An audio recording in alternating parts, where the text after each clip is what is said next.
खुसी नै खुसी छ मान्छे पुरै खुसी हो।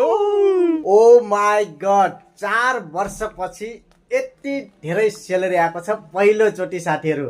यो चाहिँ अब के को आएको छ, ओटी नचले पनि यति धेरै सेलेरी आएको छ। हजुरलाई म सबै देखाउँछु है।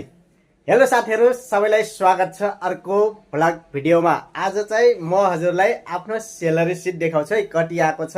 पहिलोचोटि यति धेरै सेलरी आएको छ, यति खुसी छ। मनोज त झन् खुसी। यहाँ आएर मनोज यति धेरै सेलरी आएर कस्तो लागिरहेको छ? धेरै खुसी लागिरहेछ। हेर मनोजको सेलरी देखाइदे। Oh my god, 4300। मनोज ल भनिदेऊ एउटा 2 शब्द। हाम्रो कम्पनीमा ओटी सोटी चल्छ कि चल्दैन? एकदम टनाटन छ।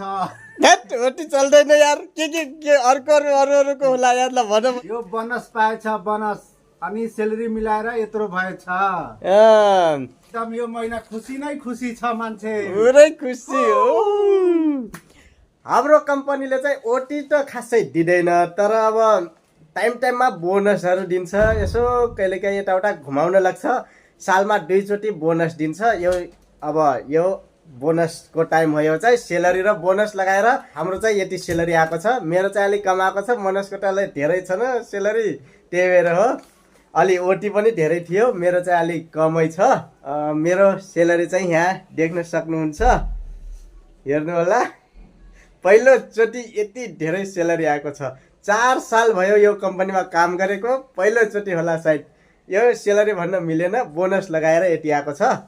नेपालमा त्यसै बस्नुभन्दा त अब ठिकै छ। यो भयो नि, ओटी नचले पनि कहिलेकाहीँ यसो बोनस पाउँछ। बोनसले ओटी मानेर बसेका छौँ, चित्त बुझाएका छौँ। यो बोनसलाई भागा गरेर ओटी मानेर चित्त बुझाएका छौँ। हजुरहरू पनि मलेसियामा हुनुहुन्छ, कति कमाइराख्नु भएको छ कमेन्ट गर्नु होला है त।